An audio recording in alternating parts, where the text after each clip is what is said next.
গ্যাসের সমস্যা হলে ওষুধ খেতে হবে না। আচ্ছা, আমি কোনো প্রোডাক্টের নাম বলছি না, আমি কোনো ওষুধ বলছি না।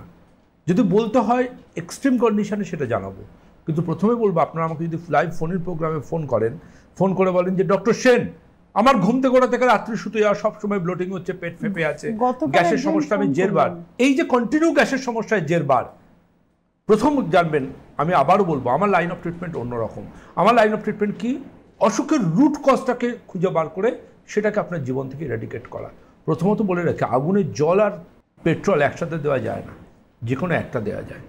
আপনার শরীরে আয়ুর্বেদে বলা হয় সাত্ম, অর্থাৎ আপনার শরীরের পক্ষে সুইটেবল কি, যেটা সুইটেবল সেটা সাত্ম, যেটা সুইটেবল নয়, হিতকারী নয়, সেটা অসাত্ম।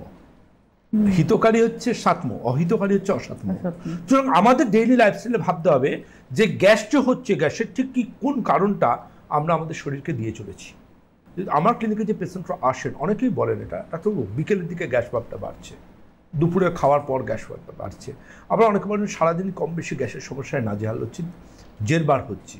আলটিমেটলি গ্যাসের সমস্যাটা এমন হয় না তার পেটে কোনো ফ্যাট নেই, পেটটা সবসময় ফুলে আছে, একটা ডিস্টেন্ডেড ব্যাপার, এবং এই মনে হয় পেটটাকে ভেতর দিক থেকে কেউ ঠেলছে, তার পেটের মধ্যে জামার কোনো রিঙ্কেল দেখা যায় না, তার হয়তো ফ্যাট নেই কিন্তু পেটটা মনে হচ্ছে ডিস্টেন্ডেড হয়ে আছে, ফুলে আছে, ফেঁপে আছে, মানে পেট ফাঁপা, পেট ফেঁপে আছে।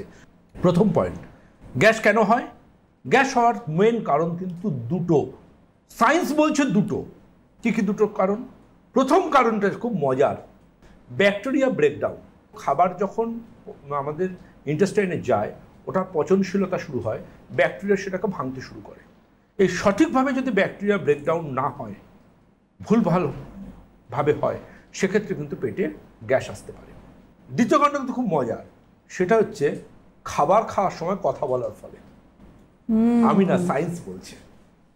আপনি যদি খেতে খেতে কথা বলেন, রেস্টুরেন্টে বসে খাচ্ছেন, সে আপনার গার্লফ্রেন্ড বা বয়ফ্রেন্ড বসে আছে, কিংবা আপনি ঘরে বসে খাচ্ছেন, বাড়ির সবাই ডাইনিং টেবিলে কোনো একটা টপিকস নিয়ে গল্প করতে করতে খাচ্ছেন, আপনি নিশ্চিত থাকুন আপনার পেটে গ্যাস হবেই হবে।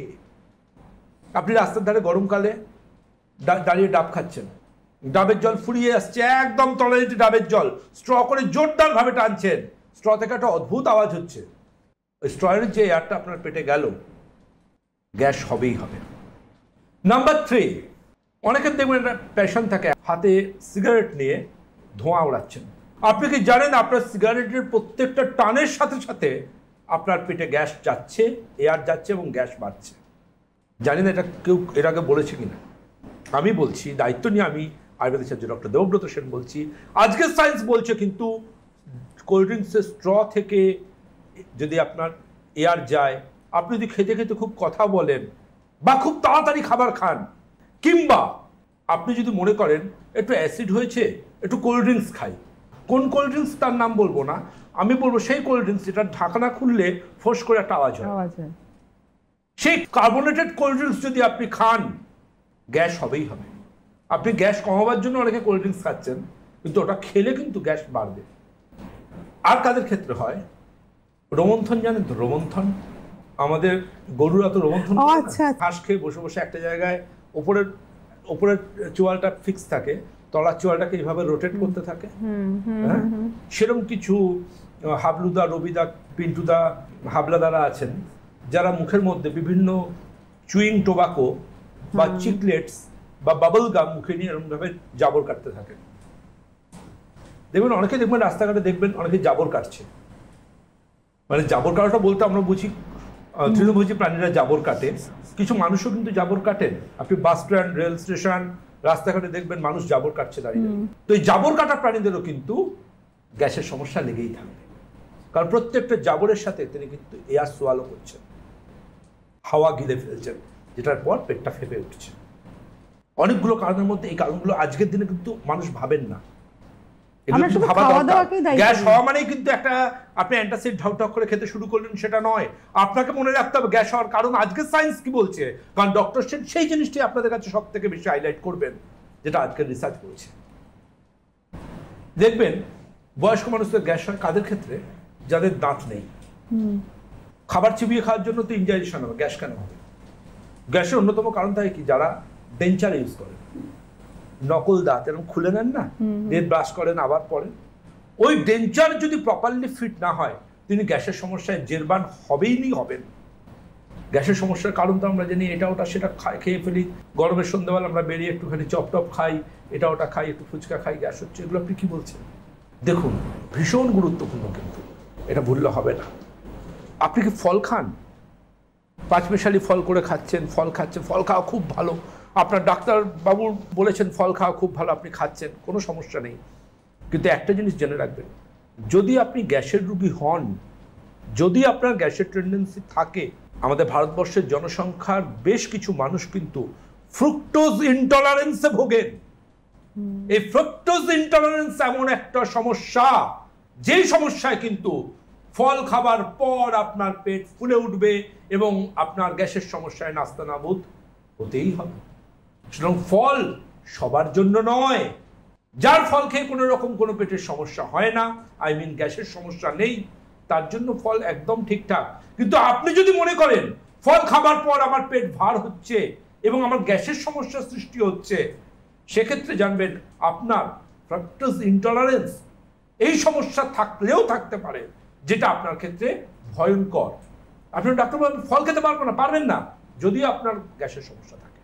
ধরুন কারো হিমোগ্লোবিন কম, তিনি খুব ব্রেকফাস্টে উঠে 2টো ডিম সেদ্ধ খেলেন, কাজু কিশমিশ ড্রাই ফ্রুটস খেলেন, একটু পাকা পেঁপে খেলেন, একটু সবেদা খেলেন, একদম কাঁঠালি কলা খেলেন, খুব পুষ্টিকর খাওয়া দাওয়া করলেন, কিনা আমার রক্ত কম, আমি রক্ত বাড়াবো। তারপরে এগুলো খাওয়ার পর তিনি করলেন কি, তিনি একটু নর্মাল লিকার চা খেলেন, তার হিমোগ্লোবিন কমবেই কমবে। খাবার খাওয়ার পর চা খেলে তার হিমোগ্লোবিন কমবেই কমবে। আমি বলছি না, সায়েন্স বলছে। কত মানুষ আছেন খেয়ে উঠে কিছুক্ষণ বাদে লিকারটি, আমি তো দুধ চা না লিকারটি খাচ্ছি, লিকারটি খাচ্ছেন আর হিমোগ্লোবিন পড়ছে। তারপর বলছেন আমি তো এত খাওয়া দাওয়া করছি, কেন বুঝতে পারছি না হিমোগ্লোবিনটা বাড়ছে না? আপনার হিমোগ্লোবিন তো চুরি করে নিয়ে চলে যাচ্ছে আপনারই চা। পেটের গ্যাসকে সবাই ভাবেন হাইড্রোজেন, হাইড্রোজেন ছাড়াও কিন্তু পেটের গ্যাস কার্বন ডাইঅক্সাইড হতে পারে, পেটের গ্যাস নাইট্রোজেন হতে পারে, পেটের গ্যাস ইভেন মিথেন হতে পারে। পেটের গ্যাস মানেই কিন্তু সেটা H2S বা হাইড্রোজেন এই ধরনের কিছু নাও হতে পারে। এটা কিন্তু মনে রাখা উচিত, পেটে গ্যাসের অনেক কারণ হতে পারে। এই যে আয়ুর্বেদ বলে গেছে 5000 বছর আগে, এই জীর্ণান্ন প্রকৃতি মানে কি, মানুষ দুপুরবেলা কি খান? ভাত খান, কেউ কেউ রুটি খান। ভাত, রুটি, চিনি, যেগুলোতে চিনি রয়েছে, এই ধরনের যে জিনিসগুলো, এই জিনিসগুলো কিন্তু গ্যাসের আঁতুড়ঘর। ভাত, রুটি, চিনি, ইয়েস। এই যে ব্যাকটেরিয়া যেভাবে ব্রেকডাউন করছে, সেটা কিন্তু কার্বোহাইড্রেটের সব থেকে বেশি পরিমাণ হয়, এটা আজকে সায়েন্স বলছে। কার্বোহাইড্রেটকে কিন্তু সব থেকে বেশি ব্যাকটেরিয়া অ্যাটাক করে এবং সেখান থেকে গ্যাস ফর্মেশনের চান্স কিন্তু সব থেকে বেশি হয়। যেমন সুগারের মধ্যে সব থেকে বেশি পরিমাণ হতে পারে। দুধ খেলেই কিন্তু সমস্যা হয়, এটা ওনার তো মাঝে মধ্যে সমস্যা হয়, কিন্তু অনেকে আছেন যাদের দুধ সহ্যই করতে পারেন না। এবার বলি, দুধকে বেসিক্যালি যখন আমাদের ডাইজেস্ট করতে হয়, আমাদের কিন্তু একটা খুব গুরুত্বপূর্ণ এনজাইমের প্রয়োজন হয়, যে এনজাইমটার নাম ল্যাকটেজ। এই ল্যাকটেজ এনজাইমটা কিন্তু অনেক মানুষ আছেন যাদের শরীরে মিনিমাল এর পরিমাণ থাকে। ইনসাফিসিয়েন্সি অফ ল্যাকটেজ কিন্তু দুধ থেকে গ্যাস তৈরি করার অন্যতম কারণ। দুধ একটা সদ্যজাত শিশুর জন্য, আমাদের জন্য নয়। আমাদের দুধের দাঁত পড়ে গেল মানে দুধের প্রয়োজনীয়তা শেষ হয়ে গেল, এটা বুঝতে হবে। যেমন কাঁচা কলা সংগ্রাহী, পাকা কলা বিরেচক, আয়ুর্বেদ ভাষায় বলছি। কাঁচা কলা স্টুলকে শক্ত করায় আর পাকা কলা স্টুল হওয়ায়, তেমন দুধ আপনার জীবনে ততটুকুই প্রয়োজন যতদিন আপনার দুধের দাঁত থাকবে। শৈশবের পর দুধের প্রয়োজনীয়তা নেই। ল্যাকটেজ ইনটলারেন্সে কিন্তু কন্টিনিউ সাফার করতে পারেন আপনি। সুতরাং গ্যাসের সমস্যায় দুধকে প্রথম লাইফ থেকে কেটে বাদ দিন। গ্যাসি ভেজিটেবলস হয় জানেন তো? এই গ্যাসি ভেজিটেবলস কি? যেই ধরনের ভেজিটেবলসগুলো খেলে আপনি গ্যাসের সমস্যায় জেরবার হবেনই হবেন। তার মধ্যে অন্যতম হচ্ছে বিনস। অনেকে বিনকে ইনোসেন্ট ভাবে, বিনস কিন্তু গ্যাসের আঁতুড়ঘর। গ্যাসের আঁতুড়ঘর কিন্তু বাঁধাকপি। আমরা স্টুয়ের মধ্যে তো বিনস স্টুয়ের মধ্যে প্রচুর পরিমাণ বিনস দেওয়া মানে প্রচুর পরিমাণ গ্যাস তৈরি করা। স্টু খেয়েও দেখা যাবে ইনডাইজেশন হচ্ছে। লোকে বলবে আমি একটু তেল দিলাম না, মশলা দিলাম না, এদিকে স্টু খেয়েও যা খাচ্ছি গ্যাস হয়ে যাচ্ছে। এই গ্যাসি ভেজিটেবলসগুলোকে চিনতে হবে। কি গ্যাসি ভেজিটেবল? অন্যতম বিনস, ফুলকপি, বাঁধাকপি, মূলো, এই চারটেকে বাদ দিন। এই যে সবজিগুলোর নাম বলছি, ফুলকপি, বাঁধাকপি, বিনস, এগুলোর কারণ কি? এগুলো কেন গ্যাসি ভেজিটেবলস? তার কারণ এগুলোর মধ্যে র্যাফিনোজ বলে একটা রাসায়নিক থাকে, যে র্যাফিনোজ কিন্তু আমাদের গ্যাস তৈরির অন্যতম কারণ হিসেবে কাজ করে। অ্যাকচুয়ালি গ্যাসি ভেজিটেবলস নয়, র্যাফিনোজ ফ্রি ভেজিটেবলস খাওয়া উচিত। অনেকে দেখবেন চিনির বিকল্প হিসেবে না ওই সুগার অ্যালকোহল দেন। সুগার অ্যালকোহল মানে কি? সলবিটল, নাম করেই বলে দিচ্ছি। অনেকেই সলবিটল নেন, দেখবেন সলবিটল কিন্তু প্রচুর প্রসেস খাবারের মধ্যে থাকে। অনেকে দেখবেন আমের স্বাদযুক্ত কোল্ড ড্রিঙ্কস হয়, নাম বলবো না, তাতে সলবিটল থাকে, অনেক কিছুতে থাকে। এতে তো সুগার ফ্রি, এতে সুগার নেই, একদম সুগার নেই, কিন্তু সলবিটল দিয়ে দিয়েছে। সলবিটল হচ্ছে আর্টিফিশিয়াল সুইটনার অনেকটা। এই আর্টিফিশিয়াল সুইটনার সলবিটলের মতো এগুলোও কিন্তু খেলে গ্যাসের সমস্যায় তাকে জেরবার হতে হবে। আয়ুর্বেদে বলছেন বেগধারণী রোগের কারণ। যদি কারোর পটি পায়, তিনি পটি চেপে আছেন ডিউ টু তার প্রফেশন, তার জন্যই কিন্তু তার গ্যাসের সমস্যা আরো বেড়ে যাবে। এই যে ন্যাচারাল স্টুলের কলকে ইগনোর করা হলো এবং সেই স্টুলটা যে বেরোতে পারলো না, ওই স্টুলটা কিন্তু আবার রিটার্ন ব্যাক গেল, এবং রিটার্ন ব্যাক যাওয়ার পর ওর মধ্যে কিন্তু ব্যাকটেরিয়া আবার জাঁকিয়ে বসলো, যদিও স্টুলের মধ্যে কার্বোহাইড্রেট পার্ট বেশি থাকে, এবং সেই স্টুলটাকে কিন্তু ভয়ঙ্কর রকম আরো বেশি পরিমাণ গ্যাস ফর্ম করলো। পেট মনে হবে যেন তার জামার বটম ফেটে যাবে, বেল্টের ঘর তার কাছে অস্বস্তি হয়ে যাবে, তার রেসপিরেশন নিতে কষ্ট হবে, শর্টনেস অফ ব্রিদিং হবে, মনে হবে যেন পেটটা ফেটে যাচ্ছে, ইভেন পেটে ব্যথাও হতে পারে। এবং তিনি যখন নেক্সট পটিতে যাবেন, তার কিন্তু খুব খুব খুব সমস্যার সৃষ্টি হবে গ্যাসের জন্য, তখন ক্লিয়ার হবে না পটি। বিশেষ করে যদি তিনি ইরিটেবল বাউল সিনড্রোম বা আইবিএস এর পেশেন্ট হন, যে আইবিএস এর পেশেন্টরা কিন্তু আজকে মোটামুটি আমার ক্লিনিকে যারা আসেন জানেন, মোটামুটি ভোরবেলা থেকে রাত্রির অবধি পেশেন্টরা এসে বসে থাকেন। এই আইবিএস এর পেশেন্ট কিন্তু প্রচুর পরিমাণ থাকে। আরও অনেক কারণ আছে যেটা সীমিত সময়ে আলোচনা সম্ভব না, কিন্তু এটা বলে রাখি, আয়ুর্বেদ মেডিকেল সায়েন্স এবং আমি রয়েছি আপনাদের সাথে, আপনাদের পাশে। হ্যাঁ, নমস্কার দিদি, আর দাদা ভাইকেও নমস্কার। কে বলছেন, কোথা থেকে?